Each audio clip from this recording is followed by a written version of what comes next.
É isso aí, sejam todos bem-vindos a mais um vídeo do canal com mais informações do Atlético que empatou com o Vasco 1-1 e nós vamos acompanhar os melhores momentos desse jogo com os nossos amigos da ESPN Brasil. Vamos acompanhar também as polêmicas desse jogo, né? Esse pênalti aí dado pelo VAR, que está sendo muito questionado, e nós vamos também ouvir o Simon, ex-árbitro da ESPN, que vai comentar sobre esse lance. Então, sem mais delongas, bora pro vídeo, vamos conferir tudo, vamos lá.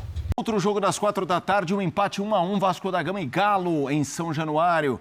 O Galo sai na frente, logo de cara, Gabriel Menino aos 38 segundos, gol mais rápido de 2025 no Brasileirão. E Verratti de pênalti empata. Foi um jogo animado, hein, Nath? Jogo movimentadíssimo, né? As duas equipes buscando o tempo inteiro. Um gol relâmpago, né? Como você citou, o gol mais rápido até agora do Campeonato Brasileiro. E um belíssimo gol. Gabriel Menino abrindo ali pelo lado direito no contra-ataque. Recuperação de bola e aceleração do Atlético Mineiro, que hoje não tinha a sua principal estrela jogando, né? O Hulk estava fora. Mas foi um jogo movimentado. O Vasco consegue esfriar um pouco mais o jogo em relação ao ímpeto pós-gol do Atlético Mineiro, começa a circular mais a bola e vai ao ataque. E aí tem o pênalti, que para mim foi pênalti, né? O Coelho para mim também. Muito estabanado ali, ele chega trombando só nas costas do Coutinho, que fazia o movimento para tentar um voleio. Ninguém sabe até mesmo se ele ia conseguir acertar, a bola ia na direção do gol. Mas foi um Vasco que, apesar das limitações que tem no seu elenco e as dificuldades que tem, conseguiu segurar empate. O Galo teve algumas oportunidades também. A gente for pegar, o Vasco teve até mais posse de bola para conseguir, mas um jogo equilibrado em relação a números, né? O Vasco e o Atlético Mineiro tiveram, as duas equipes, a oportunidade de conseguirem até mudar o marcador, mas não foi o suficiente. As duas equipes finalizou 4 vezes no gol. E aí a oportunidade Aqui é o Rony. O Rony. Ainda na primeira etapa ele acaba chutando ali e o Léo Jardim fazendo a defesa. Foi um bom jogo, movimentado. Não foi aquele jogo espetacular tecnicamente, mas um jogo movimentado. Silas. E o Vasco vinha de uma passagem na Copa do Brasil contra o CSA, né? Sim. Um jogo complicado também, sofreu e o Galo até com o Flamengo. Final, muito Sim. desgaste. Gostou do jogo, Silas? Esse você está falando? Não, mas era assim... Era um momento, assim como para o Atlético, diferente para o Atlético. O Atlético quebra aí uma sequência de vitórias do Flamengo muito grande. Jogou contra talvez o melhor do Brasil hoje, a nível técnico, né? O Atlético Mineiro, e consegue passar. Tudo bem que passa muito pelo Everton, né? Pelo goleiro do Atlético, a classificação do Galo. Mas nesse caso do Vasco, vem aí lutando muito com essa insatisfação do torcedor por conta dos resultados, jogadores bons que vêm, o Verratti sempre salvando o Vasco, Felipe Coutinho tentando retomar o seu melhor momento, ganham do São Paulo no Morumbi, uma vitória expressiva e anima o torcedor, mas é um Vasco também que precisa de resultados, precisa ganhar jogo, precisa... Somente na sua casa, né? Que sempre foi muito forte, né? Mas tá aí, tá batalhando, e com alguns momentos muito bons que anima muito o torcedor, o treinador, e outros não tão bons, de insegurança, de trazer o time para trás. Contra o próprio CSA, recuou muito, ficou com medo de tomar o gol e de repente igualar aí a eliminatória, mas ainda está longe, né, de ser aquele Vasco que todo mundo quer ver. Vamos lá, a gente está vendo os melhores momentos, eu vou querer ouvir o que o Tetrazinho achou desse 1-1, jogo agitado, resultado ruim, né? O Vasco tem jogos a menos, mas está no Z4. Quero te ouvir, Zinho. Eu vou começar por aí, assim, é um empate, você pensar assim, o Atlético está fora de casa e o Vasco joga contra um time que é melhor que o dele. Eu acho o elenco do Atlético bem melhor do que o do Vasco. Mas jogando em casa, com o apoio da sua torcida depois da classificação na Copa do Brasil, era aquele jogo para trazer mais tranquilidade ainda. Mas acaba sendo um resultado ruim para ambos os times. O Atlético estaciona em 10º lugar, o Vasco está na zona de rebaixamento. Tem jogo a menos, mas precisa jogar e ganhar para você subir na tabela. Então, assim, acaba que o resultado não é bom para nenhuma das duas equipes, o Atlético bem distante, né? Pensando em título, tá? Porque eu acho o elenco do Atlético para estar brigando pelo menos no G4. O Hulk não jogou hoje, ele colocou o Igor Gomes no meio campo com o Scarpa, com o Alan Franco e o Menino, 2 volantes, né? Ele preencheu mais o meio campo, fortaleceu o meio campo para dar liberdade para o Natanael na lateral direita e o Arana na lateral esquerda. Mas aí ele vai no jogo buscar soluções, tem Júnior Santos no banco, né? Tem peças ainda para repor na equipe. O Alexander, que chegou agora, que é bom segundo volante, jogador que foi do Fluminense, né? Subiu, base, futuro, né, pela frente, é jovem, entra no jogo também. Então, assim, a gente viu um jogo muito equilibrado em posse de bola, em finalizações, em chutes a gol, números, estatística. Mas dentro de campo, 2 equipes que cada uma na sua capacidade, né? Estou falando de clube, não, de grandeza. Estou falando de elencos que tem. O Vasco é para fugir do rebaixamento e brigar numa parte intermediária. Quem sabe uma Sul-Americana. Eu vejo o elenco do Vasco, né, melhorando bastante, Sul-Americana. Mas o Atlético, eu vejo o Atlético brigando, um dos favoritos na Copa do Brasil, mas no Brasileiro é um time e é um elenco que tem que pensar na parte de cima da tabela, mas com resultados que não estão ajudando para isso, não está ajudando. Então, assim, é um trabalho que o Cuca tem que fazer. Toma poucos gols, mas está fazendo poucos gols também o Atlético. Tem elenco para render mais, Felipe. Show de bola! Vamos falar mais sobre esse jogo, mas agora do lance importante, pênalti para o Vasco da Gama. Carlos Eugênio Simon mais uma vez no Equipe F. Simon, e o pênalti do Coelho no Felipe Coutinho? Quero te ouvir, Simon.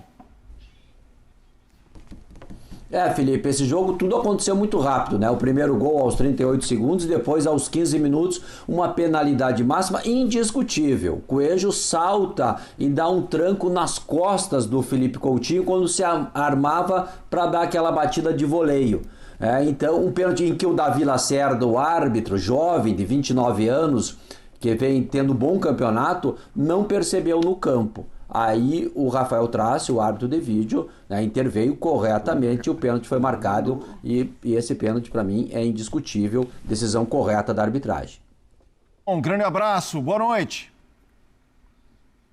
Obrigado, para vocês também, boa semana. Valeu, valeu. Ouvimos o Simon sobre o lance da partida, um lance importante de arbitragem, mas não polêmica. A gente geralmente fala, né? Vamos ao lance polêmico. Não houve polêmica, convenhamos. Vamos ouvir os treinadores Fernando Diniz e Cuca. Nós fizemos um gol com 1 minuto e meio por aí, uma bola, uma jogada rápida, né? E um belo gol. E o jogo era um jogo controlado, né? E teve o pênalti discutível, né? Porque é uma bola disputada dentro da área, esse tipo de lance acontece 300 vezes no jogo. E dentro da área é raro, né? A disputa pelo espaço, o contato, não ter esses toques, né? Interpretou a arbitragem que era pênalti, enfim. Acabou vindo o empate, aí o Vasco cresceu um pouco no jogo, no primeiro tempo. No segundo tempo eu acho que a gente foi melhor e controlamos mais o jogo, tivemos a posse de bola no campo de ataque, perdemos o gol ali na chance clara com o Biel, tivemos outras oportunidades que a bola cruzou a área e eu acho que poderíamos ter saído com a vitória, mas eu acho que também o empate não deixa de ser um resultado justo pelo que foi o jogo. Mas o controle de carga que a gente tem que ter, não adianta você expor o jogador 3 vezes por semana com jogos decisivos como a gente tem tido aí, foram 3 Flamengo seguidos, um Bahia, um Palmeiras, tudo fora, um Bucaramanga, e aí não tem quem aguente, você tem que fazer o controle para ter o jogador em boa condição na quinta-feira. Essa foi a vez dele, o Saravia, e provavelmente nos outros a gente vai rodar para não perder ninguém. Só assim a gente vai ter intensidade, né, e rodando o grupo para aguentar. São 10 jogos em 30 dias, é muita coisa, mas a gente sabia que isso ia acontecer, então tem que rodar bem, fazer o controle de carga certo para não ter lesão. Eu diria que o Lianco é um um dos principais jogadores que a gente tem, tamanha a confiança e a necessidade que o time tem em torno dele. Não é à toa que é o capitão do time, na ausência do Hulk, e tem o Alonso também, mas é um cara que se desdobra em campo, que arma a saída de jogo com qualidade, tem velocidade, bom tempo de bola, é um jogador completo. O que a gente tem feito também? Tem rodado até os meninos que chegaram, nós já começamos jogando com o Alexander e com o Biel, hoje eles entraram no jogo, entraram bem, principalmente o Alexander, que jogou mais tempo, acho que ele deu um equilíbrio muito importante para o meio campo, com qualidade de saída para o jogo, ocupação de espaço, boa técnica, inteligente para jogar.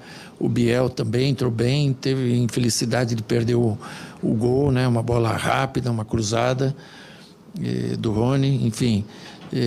São jogadores importantes que acrescentam mais na nossa equipe, né? O René recém chegou, a gente tem que ir analisando ele treino a treino para daí poder lançá-lo em jogos. Não é só focar, não conseguimos ganhar e vamos para casa, acho que de cabeça baixa. Lógico que tem muita coisa que a gente tem que ver, evoluir, gols que a gente às vezes acaba perdendo, que pode nos dar uma vitória, mas voltar com um ponto para casa também, acho que a gente tem que ver do lado bom, que lá na frente pode ajudar muita gente. E os lances ali, tivemos a oportunidade com o Biel também, acho que o lance que eu mesmo armo ali, vou para frente, acho que desespero de fazer gol. E depois teve uma antes, né, logo no início do segundo tempo, a que eu chutei ali também. Enfim, fico feliz do jogo em si, não só meu individualmente, mas a gente conseguir ir para casa com um ponto jogando fora de casa contra o Vasco e no São Januário. Acho que tem motivos da gente ir embora para casa com pensamentos positivos para a semana. É isso aí, galera, esse foi o nosso vídeo de hoje com esse empate do Atlético, um empate que cada um vai ter sua opinião de dizer que foi bom, de dizer que foi ruim, devido ao jogo. O Vasco também teve oportunidades, o Atlético também teve oportunidade de sair com a vitória e acabou ficando justo, né, pela situação no geral do jogo. Mas a gente sempre sente que o Atlético, por estar brigando na parte de cima da tabela, enfrentando um time que está brigando pela zona de rebaixamento, fica sempre aquela sensação que o Atlético tem, entre aspas, uma certa obrigação de vencer. Mas um jogo fora de casa é sempre um jogo muito complicado, não importa contra qual time, todo jogo do Brasileirão é um jogo complicado. O Atlético vem numa sequência simplesmente muito arrasadora em sentido de esforço, né? Enfrentando aí o Flamengo 3 vezes seguida, e isso com certeza acaba desgastando demais os jogadores do Atlético. Não é à toa que o Cuca decidiu poupar o Hulk para esse jogo contra o Vasco, para ele conseguir descansar e na quinta-feira voltar com energia total, né? Então o Atlético vai começar a mesclar alguns jogadores, começar a deixar de usar um ou outro para descansar alguns jogadores, principalmente que tem sequência muito pesada, Copa do Brasil, Sul-Americano, Campeonato Brasileiro e muito mais, né? Esses são jogos difíceis. Todo jogo Sul-Americano e Copa do Brasil são jogos simplesmente muito difíceis, e aí vem o Campeonato Brasileiro, que também é um campeonato muito complicado de se vencer e acaba desgastando muito o time. Mas eu gostaria de saber a sua opinião. Você achou que o Atlético fez bem empatar com o Vasco fora de casa? Você acha que o Vasco era um time inferior e o Galo poderia ter aproveitado para conquistar os 3 pontos? Deixa a sua opinião nos comentários, se inscreve no canal, deixa o like, e é isso. Até o próximo vídeo, valeu, fui!